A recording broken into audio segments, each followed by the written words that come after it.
Now let's talk about how to estimate beta. So we already have the identification. Right? We know we can write down beta as the covariance variance matrix inverse times basically the covariance matrix between x and y. Then how do we estimate beta? We can rely on the so-called measure moment or analogy principle. Right? If we have random sample, if we have a random sample, given random sampling, we can simply replace population moment by sample average. Why is that? Well, because of the weak law of large number, right? Because of the law of large number, we know we can estimate any population moment using sample averages. Right? So here we simply replace the moment here by the sample average, and replace here by the sample average. Right? Just replace all the moment by the sample average. Okay, and we can also write down the estimator beta he. Okay, so remember, beta he means the estimator, which is a function of data of xi and yi. So beta he is a random variable, but beta is not. Beta is not a random variable, right? It is simply this guy here, and that's the population moments. It's a function of population moments. So beta is not a random variable, but the beta he here is still a random variable. Okay, and that's why we need to do inference later.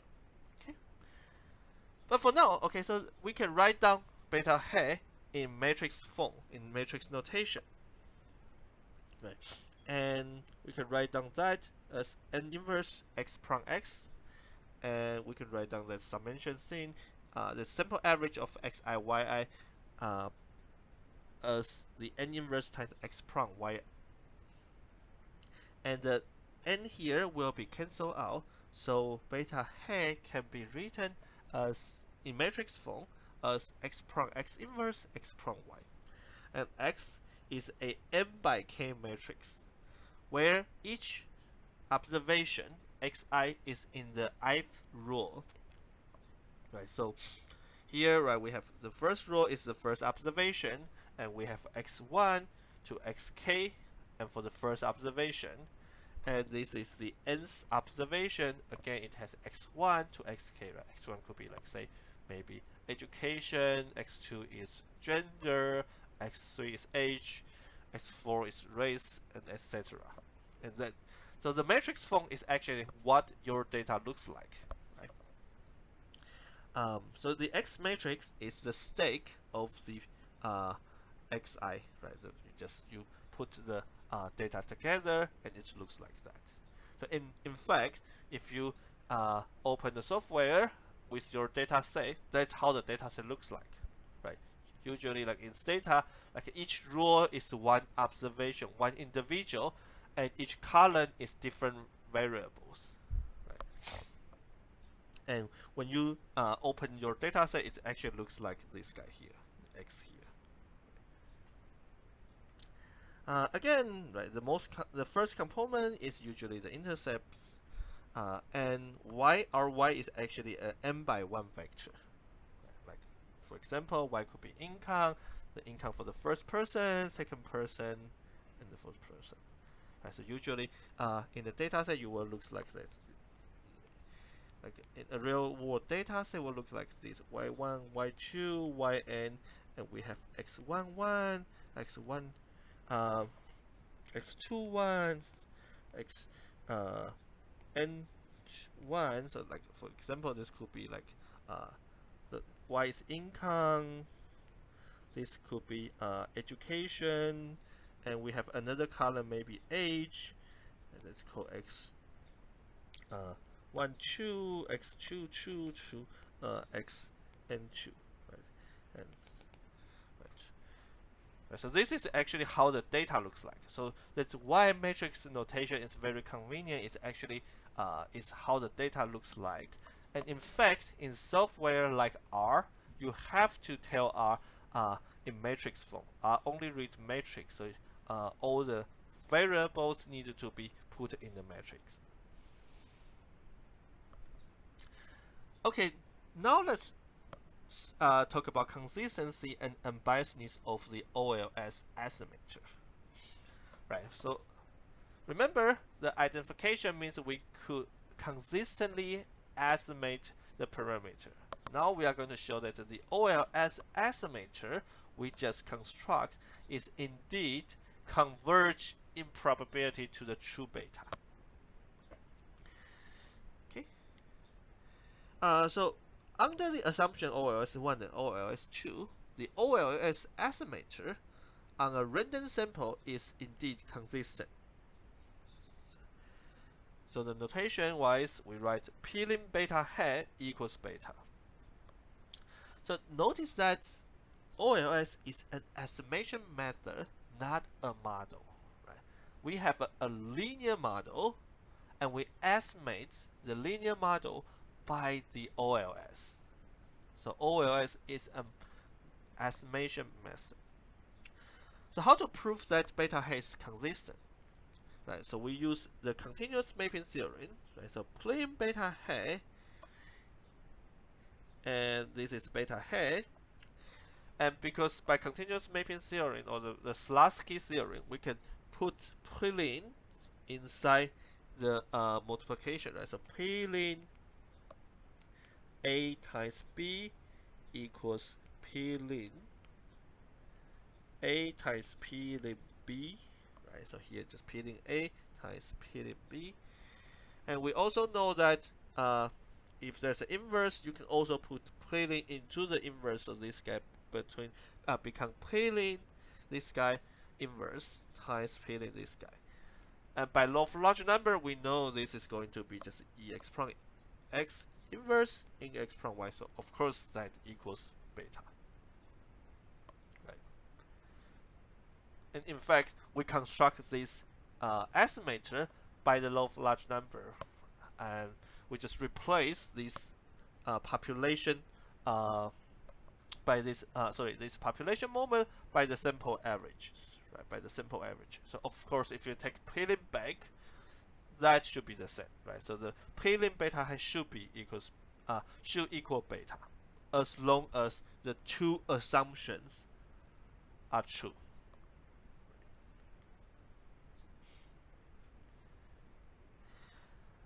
Another way to show consistency is rely on the bias formula. Okay, and this formula is actually very important because later when we talk about the bias or the inconsistency, we will need to look at this formula. So again, this is our beta hat, but if we rewrite y equals x beta plus u and plug in here, then we can rewrite beta hat as the true beta plus the inconsistency or the bias term or inconsistency term. Right. So we can prove beta hat is consistent, right? P-lim beta hat equals P-lim beta plus this term, and beta is not random, so P-lim beta is just beta, and the rest of term is just EX prime X inverse EX prime U. Right. So this guy is 0 by OLS 1, by OLS assumption 1. So P-lim beta hat equals beta. So why is this bias formula important? Well, because we know that if this is not true, we can even quantify the bias, right?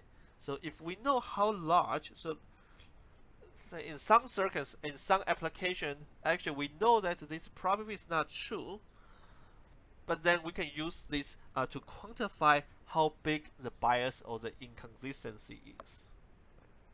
Here, because we assume this is because we assume OLS 1, so this is just 0, right? We assume this is 1. Sorry, we assume OLS 1 X are exogenous, so this guy will be 0. So intuitively, what consistency means? Well, consistency means that when your sample size is large, your beta hat should be pretty close to the true beta. Right? Technically, it says the probability that your beta hat is very far away from the true beta is very small. It's actually approaching to zero when your n approaching to infinity. But consistency alone does not necessarily means that your beta has center as a true beta, right? Especially when the sample size is small. Right? So this is an example, right? When the sample size is small, let's say t equals 10 or t equals 50, right? And beta could be anywhere. Your beta hat could be anywhere. There's a distribution, and the worst part is that even the center may not be at the true beta.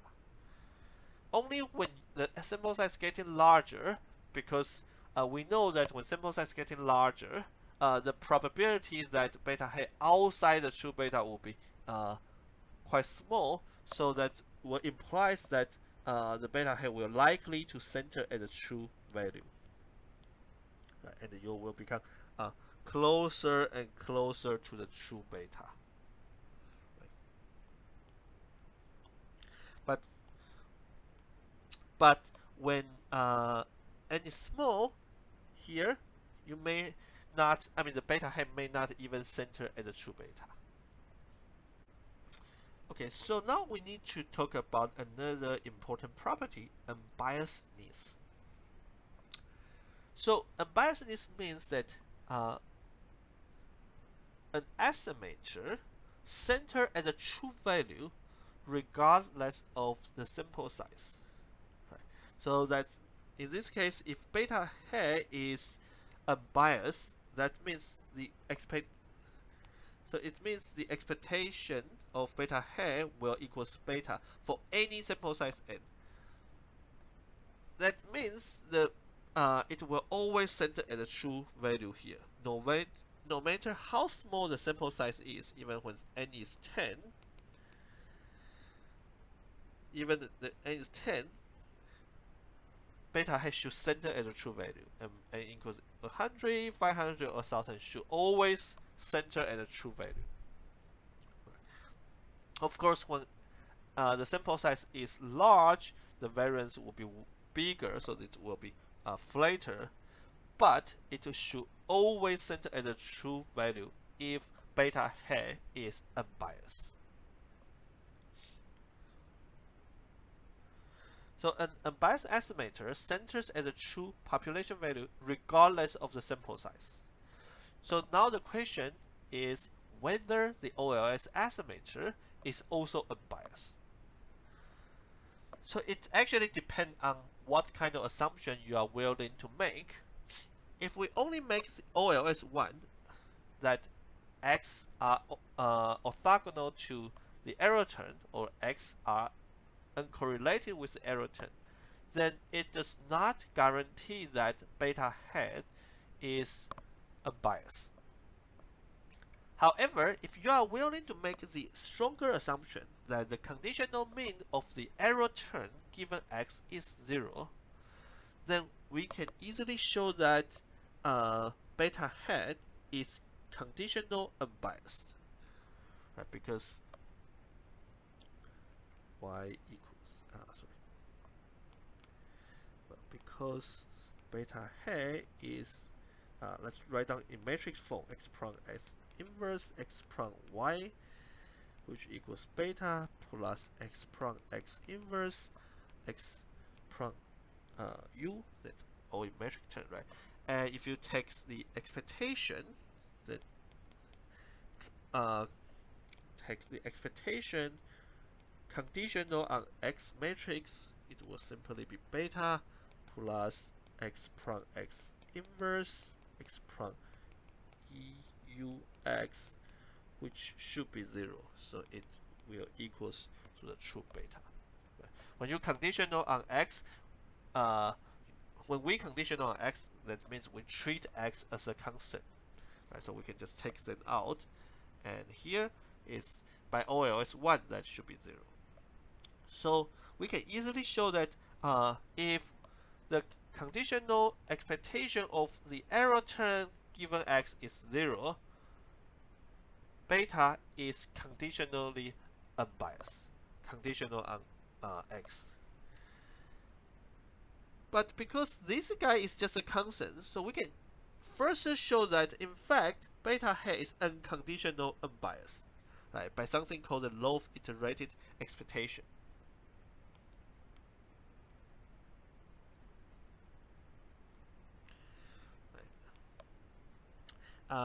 Basically, so we don't have time to actually talk about the law of iterated expectation. It's actually kind of important and commonly used in econometrics. So if you are interested, you can take a look on the textbook, the Woodridge textbook. But here is relatively straightforward, right? So we know E beta hat can be write as E beta hat conditional on x, and then we can integrate x out later. It's just it's just the law of iterated expectation. You can always write down an expectation in terms of a conditional expectation and then integrate out that condition later, right? So we can write down as a conditional expectation here and integrate x later.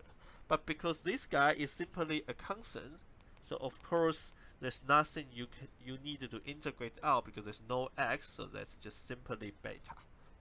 Okay, so yes, if we are willing to make this a stronger assumption, the conditional mean of the error term is 0, the OLS estimator is also unbiased. So apparently, this condition, the conditional mean of the error term is 0, is stronger than that x are uncorrelated with error term. Right? So this is stronger than the uncorrelation. But do you think unbiasedness is stronger than consistency?